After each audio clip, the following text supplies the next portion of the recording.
Hello students, I welcome you all for the online session on Corporate Accounting of 3rd semester BCom, Bengaluru City University. The title of the chapter is Valuation of Goodwill and Shares, and in the previous sessions we have worked out the problems on various methods of valuation of shares, that is intrinsic value of shares method, yield method and fair value of shares method. In this session, we will work out a problem on valuation of shares under intrinsic value method and yield method. In this problem, the balance sheet of a limited company as on 31st March 2020 is provided to you. On the liability side, we have share capital, that is 2000 equity shares of rupees 100 each, 2 lakhs, general reserve 40,000, profit and loss account 32,000, sundry creditors 1,28,000 and income tax reserves 60,000.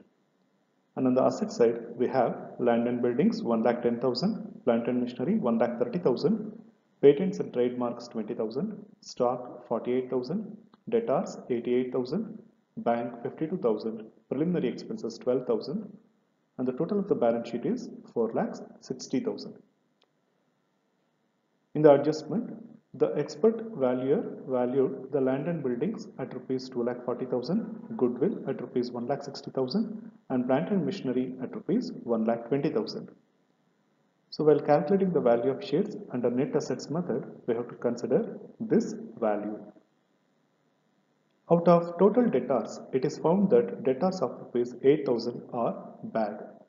So it should be adjusted from the debtors. The profits of the company have been as follows: 2017-18 90,000, 18-19 80,000 and 19-20 1,06,000. The company follows the practice of transferring 25% of profits to general reserve. Similar type of companies earn at 10% of the value of their shares. Ascertain the value of shares of the company under intrinsic value method, yield method and fair value method. So ಇಲ್ಲಿ ನಮಗೆ ಕಂಪನಿಯ balance sheet ಮತ್ತು ಕೆಲವು ಅಡ್ಜಸ್ಟ್ಮೆಂಟ್ಸ್ಗಳನ್ನ ಕೊಟ್ಟಿದ್ದಾರೆ. So ಮೊದಲಿಗೆ ನಾವು intrinsic value ಮೆಥಡ್ನಲ್ಲಿ share ವ್ಯಾಲ್ಯೂನ ಕಂಡುಹಿಡಿಬೇಕು. ಸೊ ಅದು ಕಂಡುಹಿಡಿಬೇಕಾದ್ರೆ ನಮಗೆ ಮೊದಲು ಬೇಕಾಗಿರೋದು net assets available for equity shareholders.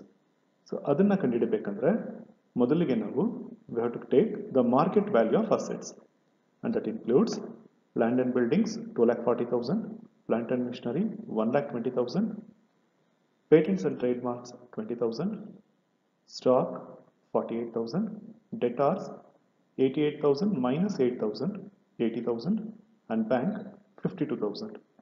So ಇಲ್ಲಿ ಪ್ರಿಲಿಮಿನರಿ ಎಕ್ಸ್ಪೆನ್ಸಸ್ನ ನಾವು ತಗೋಬಾರ್ದು, ಯಾಕಂದರೆ ಅದು ಫಿಕ್ಟಿಷಿಯಸ್ ಅಸೆಟ್ ಆಗಿರುತ್ತೆ. Then we have to deduct the total liabilities due to outsiders. Here we have only two items, sundry creditors 1,28,000 and income tax reserve 60,000. The resulting balance we have to treat it as the net assets available for equity shareholders. Then we can ascertain the intrinsic value of share with the help of that. Here the number of equity shares are given as 2,000. So by applying the formula net assets available for equity shareholders divided by total number of equity shares, we can get the value of intrinsic value of share. Then in the second method, yield method, in the first step we have to calculate the average profits of the company.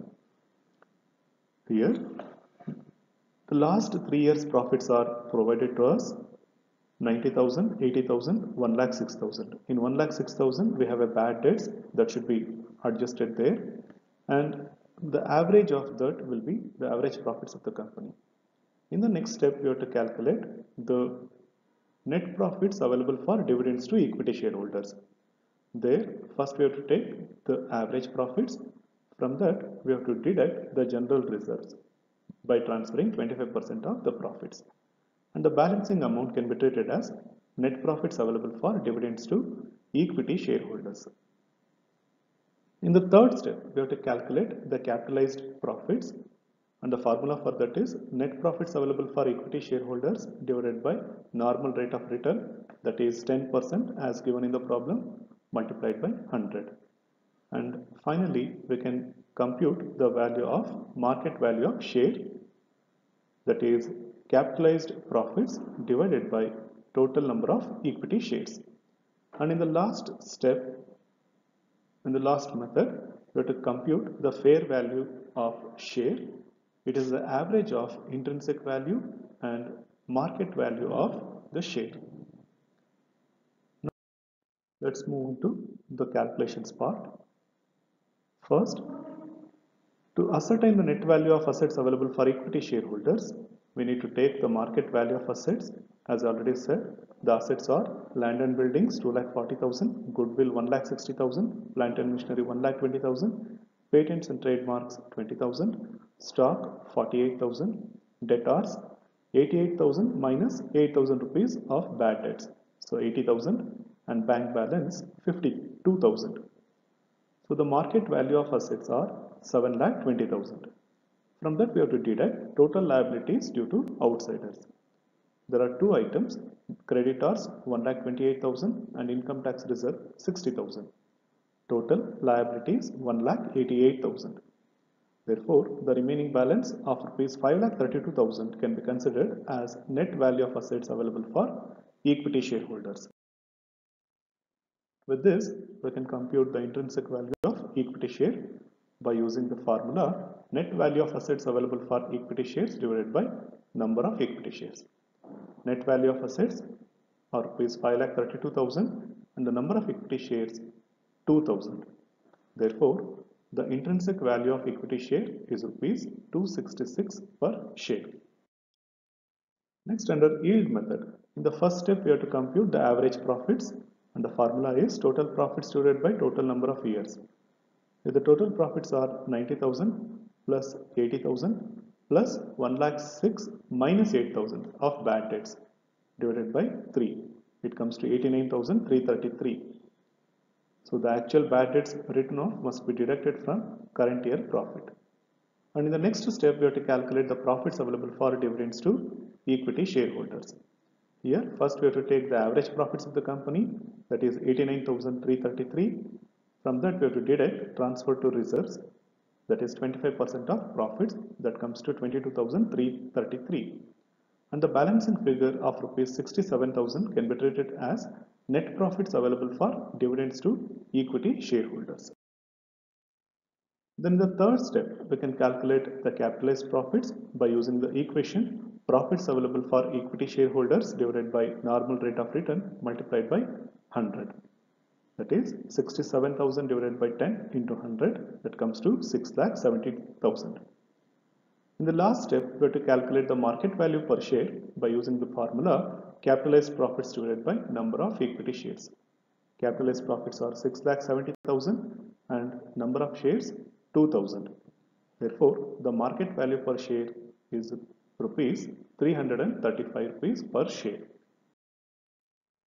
And in the last step, the fair value of share can be ascertained by using the equation intrinsic value plus yield value divided by 2. Intrinsic value as per first method is rupees 266 plus yield value as per the second method is rupees 335 divided by 2. Therefore, the fair value of share will be rupees 300.50 per share. Thank you, students.